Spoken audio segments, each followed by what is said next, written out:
Xin chào tất cả các bạn và chúc tất cả các bạn có một ngày tuyệt vời, đẹp trời. Có khi nào các bạn tự hỏi nếu mình có đủ tiền để làm tất cả mọi điều mà mình thích, mình muốn thì các bạn sẽ chọn một cách sống như thế nào không? Các bạn sẽ ở đâu, ăn gì, quần áo các bạn mặc, phong cách các bạn sống, ngôi nhà, xe, đất đai, trang sức và đủ loại trải nghiệm tuyệt vời trên hành tinh này. Mọi người thường chê cười vì mình bỏ công việc lương cao, máy lạnh, chức vị tốt để về làm anh nông dân, chịu khổ cực, nghèo đói, lạc hậu. Khi mình chọn cách canh tác theo nông nghiệp mới, trong đó có 4 cái hướng đi chính gồm có nông nghiệp hữu cơ, nông nghiệp sinh thái, nông nghiệp vĩnh cửu tuần hoàn và nông nghiệp bán tự nhiên vườn rừng. Cách làm vườn của mình theo cái hướng nông nghiệp mới phải đáp ứng đủ 6 tiêu chí hữu cơ. Trong đó, việc đầu tiên là không sử dụng thuốc diệt cỏ, tuyệt đối không sử dụng nha các bạn. Các bạn có thể học cách sử dụng các loại cỏ để làm lớp phủ mặt đất, tăng độ ẩm cho cái cây trồng của các bạn, giảm nhiệt độ môi trường và sử dụng chúng làm phân xanh hữu cơ qua phương pháp cắt xả. Tiêu chí thứ hai là các bạn không sử dụng thuốc hóa chất hoặc là chất để phun xịt diệt sâu rầy. Bạn có thể sử dụng các chế phẩm của sinh học về tỏi, ớt, sả để thay thế. Tiêu chí thứ ba là không canh tác trong môi trường có không khí, nguồn nước, chất đất bị ô nhiễm. Ba tiêu chí đầu hầu như là dập tắt đi 80% những cái khu vườn đang canh tác hiện tại. Các bạn có đồng ý với mình điều đó hay không? Tiêu chí thứ tư là không sử dụng thuốc kích thích, thuốc tăng trưởng. Tiêu chí thứ năm là không sử dụng phân bón hóa học. Và cuối cùng tiêu chí thứ sáu là không sử dụng giống biến đổi gen. Rất là khắt khe và khó. Hầu như 95% các khu vực canh tác quanh mình mà mình biết đều không đáp ứng được. Kể cả khu vực vườn của mình thì chỉ đáp ứng được 5 trên 6 tiêu chí này thôi. Bản thân mình hiện tại là một huấn luyện viên cá nhân về sức khỏe và dinh dưỡng, một anh nông dân đang nghiên cứu, học tập, thử nghiệm trồng những cái loại thực phẩm hữu cơ đạt 6 tiêu chí trên, một cậu học sinh đang háo hức sáng tạo, tìm hiểu và khám phá thế giới tự nhiên, một chàng trai muốn làm YouTube để lưu giữ những khoảnh khắc tuyệt vời và phân phối những cái sản phẩm hữu cơ của mình trên hành trình này, và một ông chú xuất phát điểm là số âm, sống lang thang, muốn truyền đạt lại một số kinh nghiệm và trải nghiệm mà mình học được cho những anh em có hoàn cảnh không tốt nhưng có khát khao thay đổi hoàn cảnh hiện tại để trở nên tốt hơn cả về thể chất lẫn tinh thần mỗi ngày. Mình hay nhận được những cái bình luận tiêu cực trên kênh của mình, nhưng mình hay chúc họ luôn vui vẻ và khỏe mạnh. Đối với bản thân mình, việc mình làm thì không có khái niệm đúng hay sai, mà nó chỉ phù hợp hay không phù hợp vào mục đích của mỗi người hay thôi. Mình là một huấn luyện viên cá nhân về sức khỏe và dinh dưỡng, nên những cái thực phẩm mà mình trồng và mình bán ra nó phải đảm bảo yêu cầu về sạch, giàu vitamin, chất lượng và tốt cho sức khỏe người sử dụng. Có thể khi mình chọn theo cái hướng canh tác để đạt được 6 cái tiêu chí hữu cơ, sản phẩm, sản lượng mà mình thu hoạch được nó sẽ không cao, nhưng không sao, mình đủ sống là được.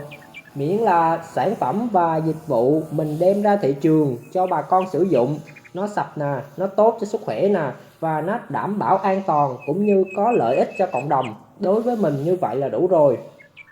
Trên hành trình khởi nghiệp, bạn sẽ gặp phải rất nhiều cản trở và khó khăn.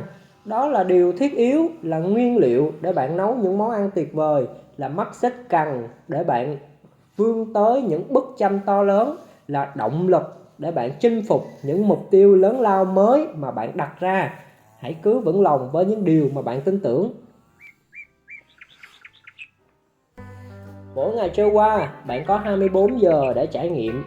Bạn dành 8 tiếng để đi ngủ, 8 tiếng để lao động kiếm tiền cho nhu cầu cuộc sống hàng ngày, 4 tiếng cho các thói quen, và còn 4 tiếng còn lại thì sao? Với mình dành thời gian đó để tập luyện thể thao, nghiên cứu tài liệu về đất, nước, giống, khu vực địa lý, nhu cầu thị trường và các loại nông sản, cách phối hợp các loại cây trồng trên cùng một diện tích đất để cho năng suất và đáp ứng 6 tiêu chí hữu cơ mà mình đặt ra. Khi bạn có một mục tiêu và bạn học tập, bạn tập trung tất cả năng lượng của mình vào đó, mình tin rồi một ngày nào đó các bạn cũng đạt được những cái mục tiêu mà các bạn đặt ra. Vấn đề ở đây là bạn có chịu được áp lực của bước đi đầu tiên hay không. Giống như chính bản thân mình khi mới bắt đầu làm, mình chỉ có ý tưởng nhưng mình không biết cách để thực hiện nó, và nó cứ ám ảnh mình, ám ảnh đi ám ảnh lại về những cái phương pháp trồng để tốt và có lợi ích cho cộng đồng. Lời khuyên của mình là bạn chỉ cần bắt đầu thôi.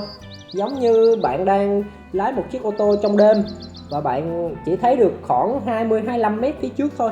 Bạn cứ càng chạy tới thì cái khu vực phía trước sẽ càng sáng lên và nó mở rộng ra. Bạn càng làm, bạn càng giỏi và bạn càng có nhiều hiểu biết thêm. Bạn càng làm thì bạn càng có nhiều cái hứng thú, vui thích, và một lúc nào đó bạn nhận ra mình đã đam mê việc này từ lúc nào mà bạn không nhận ra luôn. Rồi 2-3 năm trôi qua, bạn càng có nhiều thành tựu hơn, bạn càng có nhiều kinh nghiệm hơn, bạn càng có nhiều trải nghiệm hơn, rồi người khác gọi bạn là chuyên gia trong việc mà bạn làm. Đó là cách mà mình làm và tìm thấy đam mê trên hành trình trải nghiệm của mình. Khởi nghiệp bên mảng nông nghiệp hữu cơ là một hành trình khó và lâu dài.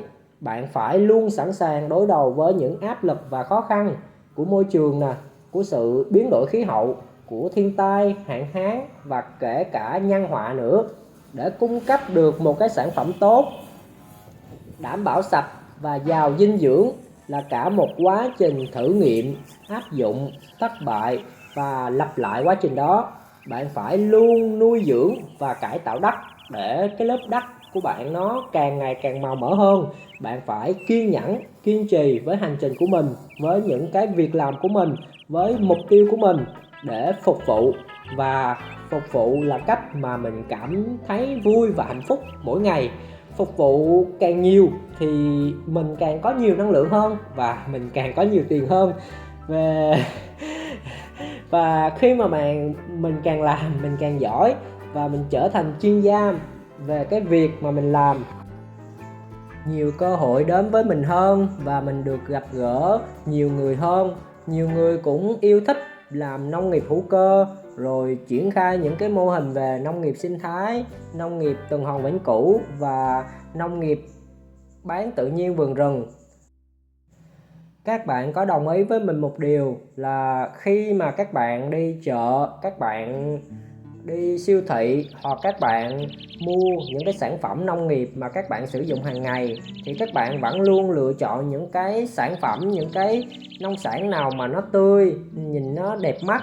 Và nếu mà các bạn mua trong siêu thị hoặc những cái cửa hàng lớn thì nó có thêm một cái tiêu chí nữa là nông sản hữu cơ, có nguồn gốc xuất xứ, có thể là nhập khẩu, cũng có thể là ở trong nước từ một cái trang trại, một cái nông trại hữu cơ nào đó. Các bạn sử dụng những cái sản phẩm dịch vụ đó, mặc dù các bạn cũng không biết là nó có thật sự có đáp ứng được 6 tiêu chí hữu cơ hay không, hoặc là nó chỉ đáp ứng được 2-3 tiêu chí thôi, thì các bạn vẫn gọi là có một chút gì đó là yên tâm để các bạn sử dụng sản phẩm và dịch vụ đó, đúng không? Thì chính bản thân mình mà khi mà mình đi chợ hoặc mình đi tìm hiểu cái thị trường xung quanh mình á, về những cái sản phẩm, những cái nông sản mà bà con nông dân trồng, thì đối với mình đa phần là sử dụng cái phương pháp trồng độc canh và canh tác theo cái hướng là phân hóa học, phun xịt. Thì đồng ý một điều, nếu mà các bạn không phun xịt á nha, thì những cái sâu bệnh nó tập trung về, khi mà các bạn trồng độc canh thì nó sẽ ăn hết mầm, nó ăn hết lá.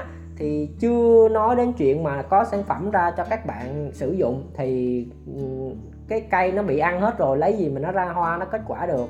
Tuy nhiên thì các bạn phải hiểu một điều là trong tự nhiên, cái lượng thực phẩm mà lúc trước nó sinh sống, nó rải rác khắp ở những cái khu vực rừng á, nó đủ để nó cung cấp cho một số lượng nhất định người dân nha. Nếu mà các bạn chọn canh tác theo hướng nông nghiệp hữu cơ thì các bạn phải học kiểm soát cỏ, vì sâu bệnh á, nó cũng giống như mình vậy, nó cũng lựa chọn các bạn. nó cũng lựa chọn những cái lá nào nó non để nó ăn, những cái loại cỏ nào nó ưa thích. Nhưng mà các bạn xịt hết cỏ rồi, trong nông nghiệp độc canh là hầu như các bạn xem cỏ giống như là một cái kẻ thù gì đó, là một cái thứ nó ăn phân bón, rồi một cái thứ gì đó nó dơ giấy gì đó. Thì khi mà các bạn diệt hết cỏ rồi, cái vườn các bạn trong bóng loáng sạch sẽ. Nhưng những con sâu thì sao? Sâu bệnh nó luôn luôn có mọi lúc mọi nơi. Bây giờ không có một cái cây cỏ nào gì hết để nó ăn, thì nó buộc nó phải ăn những cái cây mà bạn trồng rồi. Bạn có đồng ý với mình điều đó hay không? Thì cũng giống như mình ra chợ vậy đó. Nếu mà ngày hôm đó mình ra chợ mình thấy không có cái gì để mua hết thì mình lựa đại luôn, mình kiếm chỗ nào có bán là được thôi, chứ bây giờ mình đâu có nhiều quyền lựa chọn. Nhưng mà khi các bạn để cỏ, các bạn để là cái thảm thực vật, những cái yếu tố mà các bạn gọi là bỏ phân đi, cây nó chỉ hấp thụ một phần thôi các bạn à. Không có khi nào mà các bạn bỏ phân mà cây nó hấp thụ hết đâu. Cũng giống như một bữa mà bắt bạn ăn 10 chén cơm, bạn ăn nổi không? Không thể nào, đúng không? Bạn chỉ ăn 1 đến 2 chén mỗi bữa, nhưng mà bạn sẽ chia ra nhiều lần. Thì khi mà bạn bón phân cho cây cũng vậy, cây nó chỉ hấp thu một phần thôi. Một phần nó sẽ ở trong đất, và trong đất đó thì cỏ nó sẽ hấp thu một phần. Nhưng mà khi mà chúng quang hợp, chúng lớn lên, bạn cắt xả chúng trả về cho đất thì bạn có lợi, giống như là bạn đầu tư 1 mà bạn được 5-7 vậy, đúng không? Những cái chất dinh dưỡng đa phần là được quang hợp từ ánh sáng, từ không khí, từ đất, từ nguồn nước, rồi một số ít là từ phân bón mà bạn bón ra. Và nếu như mà bạn cứ tiếp tục sử dụng phương pháp độc canh, bạn diệt cỏ, phun xịt hóa chất nhiều, thì cái miếng đất mà bạn canh tác đó theo thời gian nha, nó sẽ bị thoái hóa và bạc màu, nó sẽ bị chua đi, nó bị phèn đi, và cái cây trồng nó không thể sống trên đó được, và nó thiếu đi cái lớp hữu cơ trầm trọng luôn. Cái lớp hữu cơ đó thì cũng có thể các bạn bổ sung bằng phân hữu cơ, rồi phân bón, rồi một số loại hữu cơ đang bán trên thị trường, nhưng cái giá thành nó cũng sẽ cao. Bạn có thể học cách sử dụng cỏ. Cỏ là một trong những cái loại hữu cơ phân xanh tự nhiên mà rất là tốt. Những con sâu nó ăn cỏ, nó sẽ trả lại một cái lớp phân của nó, là gọi là phân xanh đó các bạn. Thì khi mà các bạn để cỏ nè, vi sinh vật sống trong đất nó được che phủ bởi cái lớp cỏ nè, nó sẽ hoạt động tốt hơn. Nó sẽ có một số loại thực vật nó cố định đạm, nó chuyển hóa chất, rồi một số vi sinh vật trong đất nó sẽ phân giải chất hữu cơ, nó sẽ phân giải những cái xác mùn bã thực vật. Vì vậy mà mình học cái phương pháp nó cắt xả các bạn. Mình sẽ để cỏ lớn lên và mình cắt xả để mình trả lại cái lớp hữu cơ dày lên, càng ngày càng dày lên cho đất. Và mình sẽ canh tác theo hướng là không cày xới các bạn. Mình sẽ kiểm soát cỏ ở cái tầng thấp, rồi mình sẽ chọn để trồng những cái cây của mình mật độ nó thưa ra, và mình sẽ trồng liên tục nha các bạn. Mình cứ cắt phủ cỏ và mình sẽ bón phân hữu cơ vi sinh. Các bạn có thể mua ở trên thị trường hoặc là cũng có thể tự ủ. Riêng mình thì mình vừa kết hợp là mua ở ngoài thị trường và mình vừa kết hợp là ủ. Mình sử dụng chuối và lục bình. Trên kênh mình thì có một cái video nội dung mình nói về cách mà làm phân hữu cơ tự nhiên đó. Các bạn có thể quay lại cái video đó để các bạn xem là cách mình sử dụng chuối tây Thái Lan, những cái quả chuối chín mà nó xấu á, mình không bán ra thị trường, thì mình sẽ ủ để làm phân xanh, phân hữu cơ để mình cung cấp chất dinh dưỡng lại cho đất. Và khi mà canh tác theo cái hướng nông nghiệp hữu cơ càng ngày, thứ nhất là sức khỏe các bạn sẽ tốt hơn nè, vì các bạn không phun xịt hóa chất thì nó sẽ không ảnh hưởng nhiều đến cái cơ thể vật lý của các bạn. Thứ hai là khi mà sống trong cái môi trường tự nhiên hài hòa thì cái sức khỏe tinh thần của các bạn sẽ được nâng cao nè, và những cái sản phẩm dịch vụ mà các bạn cung cấp ra thị trường thì nó sẽ đảm bảo yêu cầu chất lượng về mặt dinh dưỡng cũng như là về vitamin giàu hàm lượng cho mọi người, và cái cuộc sống của bạn được nâng cấp hơn, nâng cao hơn, và cái trải nghiệm của bạn nó sẽ phong phú hơn. Và khi mà bạn làm điều gì đó nó hợp, nó thuận tự nhiên á, thì con người bạn nó sẽ trong cảm giác nó rất là vui vẻ và hạnh phúc các bạn. Và bạn cho đi càng nhiều thì bạn sẽ nhận đi càng nhiều. Đó là những cái quy luật mà mình học được khi mà mình canh tác tự nhiên. Và mình nói thật với các bạn có muốn sử dụng thực phẩm hữu cơ, nếu mà cho các bạn lựa chọn, các bạn có đủ điều kiện và vật chất rồi, thì các bạn có muốn chọn những cái thực phẩm mà tốt nhất cho bạn sử dụng, cho gia đình các bạn sử dụng, cho con cái các bạn sử dụng hay không? Các bạn đồng ý với mình không? Các bạn cứ bảo là làm thực phẩm hữu cơ rồi nhiêu này sao đủ sống, rồi làm thực phẩm hữu cơ như thế này rồi bán cho ai, không đủ cho gà vịt ngan ăn, thất bại 100%. Nhưng mà khi các bạn ăn thì các bạn lại muốn ăn những cái thực phẩm sạch không phun xịt. Như các bạn thấy là chính bản thân các bạn là người canh tác đi, hoặc là các bạn tới những cái khu vực mà canh tác độc canh về rau màu, thì các bạn thấy cái lượng hóa chất phun xịt thậm chí trên đất luôn, để những cái bao bì mà hóa chất rồi những cái lon hóa chất đó, các bạn thấy nó vô vàng luôn, không thể tưởng tượng được. Và để mà các bạn tối ưu hóa hết tất cả các gọi là diện tích đất được trồng cái với khoảng cách là 30 cm, rồi sử dụng thuốc kích thích, thuốc tăng trưởng, rồi sử dụng phân hóa học đủ các kiểu để các bạn lấy được cái sản lượng lớn nhất và cung cấp ra thị trường những cái sản phẩm gọi là nhiều calo nhưng mà ít chất dinh dưỡng, ít vitamin. Nó chỉ có vẻ bề ngoài bóng lón và sạch đẹp thôi, còn hầu như hàm lượng dinh dưỡng nó rất là thấp. Vì những cái cây mà để mà nó cho ra những cái quả và trái chất lượng nhất, nó phải có thời gian dài để nó tự sinh trưởng và nó đúng chu kỳ. Nhưng mà khi các bạn sử dụng thuốc thì các bạn sẽ rút ngắn cái thời gian thu hoạch nè. Và khi mà các bạn sử dụng thuốc thì các bạn biết là một phần nó sẽ động trong thân nè, nó tồn trong đất nè, nó tồn trong lá nè, rồi nó tồn trong rau củ quả mà các bạn ăn. Rồi cái cơ thể của các bạn á, nó là một cái bộ máy tuyệt vời, nó sẽ phân giải những cái chất mà các bạn hấp thu mỗi ngày. Tuy nhiên thì đến một lúc nào đó nó bị quá tải thì lúc đó cơ thể các bạn sẽ phát sinh rất là nhiều bệnh. Lý do tại sao mà các bạn bảo rằng nếu mà làm theo cái phương pháp hữu cơ thì khó sống, nhưng các bạn có biết rằng cái chi phí mà các bạn bỏ ra cho sức khỏe của các bạn nó còn cao hơn gấp mấy lần cái chi phí mà các bạn đạt được khi mà canh tác theo hướng độc canh truyền thống rất là nhiều.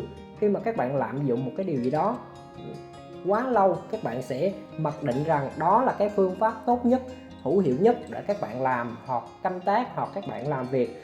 Nó có nhiều hướng đi rộng lớn và mới nếu mà các bạn chịu học hỏi và tham khảo. Trên thế giới này có rất là nhiều mô hình. Các bạn thấy Israel đi, ở trên những cái khu vực nhỏ bé như vậy mà trên đất cát sa mạc vậy, họ trồng những cái cây, họ nuôi cá, những cái thực phẩm họ xuất khẩu ở tất cả các nước luôn. Các bạn thấy nền nông nghiệp của họ phát triển kinh khủng. Rồi ở Úc đi, các bạn thấy nền nông nghiệp họ vẫn phát triển. Rồi ở Hàn Quốc hoặc ở Mỹ, những cái trang trại, những cái nông trại lớn họ sản xuất cái thực phẩm, các bạn thấy toàn là đạt cái tiêu chuẩn hữu cơ không. Rồi ở Nhật cũng vậy. Nhật là một trong những nước mà các bạn thấy nó rất là khắt khe luôn á. Riêng về cái mà đầu vào nông sản nó rất là khắt khe luôn, nó kiểm định rất là kỹ luôn. Và những cái vườn, những cái trang trại nào mà áp dụng những cái phương pháp độc canh, sử dụng hóa chất kích thích mà thuốc phun quá lượng là nó sẽ bài trừ luôn các bạn.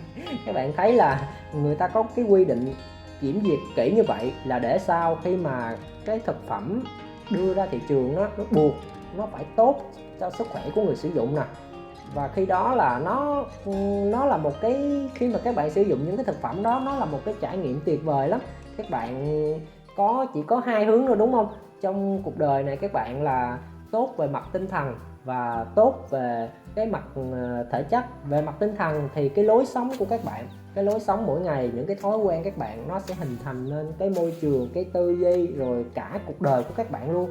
Rồi còn về mặt thể chất thì chỉ có là thực phẩm các bạn ăn mỗi ngày, rồi cái quá trình các bạn học tập, làm việc, lao động, tập thể dục, thể thao, rồi xây dựng cho mình một cái phong cách sống, một cái chất sống riêng để mình có thể có nhiều cái trải nghiệm đỉnh cao trước khi mà mình trở về nơi mà mình xuất phát, đúng không các bạn? Thì trên cuộc đời này mình cũng như các bạn cũng đi tìm mục đích sống, nhưng mà ít người nhận ra được khi mà bạn hòa nhập với thiên nhiên á, bạn thấy con chim nó hót, bạn thấy những cái cây nó lớn, bạn thấy những cái rau củ quả nó sinh trưởng tự nhiên, bạn thấy con ong nó bay, con bướm nó lượn, con cá nó bơi. Những cái đó nó là một cái trải nghiệm rất là tuyệt vời. Bạn cứ để ý nha, khi mà bạn áp lực nha, áp lực trong cuộc sống, bạn bỏ hết tất cả công việc, bạn gác lại 2 đến 3 ngày nghỉ phép, bạn đến một cái nơi nào đó xa lạ đi, bạn trải nghiệm cuộc sống đó, rồi bạn thức dậy, bạn vui chơi, bạn quên đi những cái áp lực của cuộc sống công việc và bạn thỏa thích trong vòng 2 đến 3 ngày đó đi. Khi mà bạn quay trở về thành phố hoặc quay trở về nơi mà bạn làm việc, bạn có cảm giác con người bạn tràn đầy năng lượng không? Cảm giác con người bạn nó hưng phấn, cảm giác mà thế giới của bạn nó mở ra một cái góc nhìn mới, đúng không? Cảm giác mà bạn nhìn cái công việc của bạn theo một cái hướng khác đi, và thay vì bảo nó là cái nơi để các bạn có thể làm việc 8 tiếng mỗi ngày rồi nhận lương rồi lại đi về, thì đây là nơi để các bạn học tập, các bạn tích lũy thêm kinh nghiệm, các bạn tìm kiếm những cái phương thức hoạt động mới, những cái cơ hội mới sẽ mở ra khi mà các bạn có những cái lối tư duy á, những cái suy nghĩ nó mở rộng hơn. Thì khi mà mình canh tác theo cái phương pháp hữu cơ cũng vậy, mình mở rộng cái suy nghĩ của mình lên, mình mở rộng cái hướng đi của mình ra, rồi mình chấp nhận trong thời gian ngắn hạn mình sẽ tập trung vào cải tạo đất tốt nhất, tập trung vào sản xuất những cái nông sản chất lượng nhất, tập trung vào cái kết quả, thử xem nó có đủ nuôi sống mình hay không. Và dù gì thì đi nữa thì mình vẫn kiên trì với 6 tiêu chí hữu cơ của mình: không sử dụng thuốc diệt cỏ, không sử dụng hóa chất phun xịt sâu rầy, không canh tác trong môi trường bị ô nhiễm về không khí, nguồn nước, chất đất, rồi không sử dụng thuốc kích thích, thuốc sinh trưởng, không sử dụng phân bón hóa học, và cuối cùng là không sử dụng giống biến đổi gen. Mình sẽ kiên trì để thực hiện, áp dụng, thử nghiệm và học tập để càng ngày cái nông sản của mình nó sẽ càng cho ra năng suất cao hơn, và cung cấp đến những cái người bạn của mình, gia đình mình, bản thân mình, hàng xóm mình, và những người mà sử dụng cái sản phẩm của mình một cái gọi là nó tốt hơn cho sức khỏe, nó đảm bảo hơn về cái mặt lợi ích cho họ. Rồi khi mà mình làm việc, mình học tập nè, mình phát triển nè, mình càng ngày mình càng thấy nó có nhiều cái hay lắm các bạn, nó nhiều cái nó thú vị, nhiều cái làm cho mình hưng phấn, nhiều cái làm cho mình mà muốn thức dậy thật nhanh để lao đầu ra làm việc, rồi học tập, rồi nghiên cứu. Một ngày của mình nó trôi qua như các bạn thấy đó, cứ làm việc rồi ghi chép, rồi lại nghiên cứu, rồi lại quay, rồi lại chỉnh sửa nội dung, rồi đi giao rau củ quả, rồi lượn một quanh cái khu vực mình sinh sống á, để mình xem cái nhu cầu, cái rau quả nào, cái thực phẩm nào nó đang thiếu, cái nguồn cung nó đang lớn nha. Và mình phát hiện ra là mọi người vẫn thích một phần nào đó quan tâm đến thực phẩm hữu cơ. Tuy nhiên thì bây giờ trên chợ nó có thực phẩm độc canh thôi, thì họ không có nhiều sự lựa chọn, thì có cái gì mua cái đó thôi. Nhưng mà khi mà bạn xây dựng một cái thương hiệu nè, về cái rau củ quả của bạn nè, về cái thực phẩm mà bạn trồng nè, rồi cái farm của bạn nè, hướng canh tác nè, từng cái nội dung mà bạn quay lại đó, cái thực phẩm từ lúc trồng nó theo phương cách đó đó, để cỏ vậy đó, nó lớn lên vậy đó, nó cho quả vậy đó. Những cái quả hư á, tôi cho ốc ăn hết rồi, còn những cái sản phẩm đẹp nè tôi đem ra thị trường nè, bạn thấy không đó. Rồi khi mà mình có cái mối tương quan, mình có những cái nội dung tài liệu về cái quá trình mình làm, thì mình sẽ tạo ra cái sự uy tín trên cái mảnh đất mà mình làm. Rồi khách hàng từ từ họ tới nhiều hơn các bạn. Bữa nay á, có một số anh chị là bảo là bây giờ có dưa leo không em, có mướp không em, có chuối không em, có bạc hà không em, là em cứ gom cho chị một bị một tuần, cứ đúng như thời gian đó tới nhà chị thôi. Bây giờ nhà chị là sử dụng cái thực phẩm của cái vườn của em rất là nhiều, thì em sắp tới em trồng một số loại thêm đi, chị đặt hàng là quanh năm suốt tháng luôn, chị không cần phải ra chợ nữa, em cứ ship tới tận nơi, cho chị số tài khoản, chị chuyển khoản cho. Bây giờ nhà chị thì điều kiện vật chất nó hơi đủ rồi, nhưng mà cái thực phẩm ăn á, chị muốn là những cái gì nó tốt nhất cho gia đình chị đó. Các bạn thấy không, mình làm việc rồi tự nhiên mọi thứ nó tới với mình một cái cách dễ dàng. Ngồi edit video mà binh yếu luôn các bạn. Rồi sáng sớm 5:30 ra cuốc đất, rồi làm đất, rồi chọt đất, rồi từ từ mỗi ngày trôi qua. Mới đó mà đã 4 tháng mình làm farm rồi, mình bắt đầu bỏ hết tất cả công việc, bỏ hết mọi cái áp lực này kia về. Nhưng mà mỗi tháng á, buộc phải trả tiền ngân hàng nha các bạn, rồi chi phí xăng cộ đi tới, chi phí con giống, tiền thuê đất, thuê mướn, tiền điện. Nói chung là thu thì không có bao nhiêu hết, nhưng mà ra thì nhiều. Nên mình muốn khuyên các bạn á, muốn mà về quê để lập nghiệp, để khởi nghiệp, thì các bạn trước tiên phải chuẩn bị cho mình một cái tinh thần chịu học hỏi và chịu áp lực nha các bạn. Cuối cùng mình xin chúc tất cả các bạn luôn kiên trì, luôn vững tâm với hành trình của mình. Chào và hẹn gặp lại tất cả các bạn trong nội dung tiếp theo. Và nếu các bạn thích nhớ like và share cho mình nha.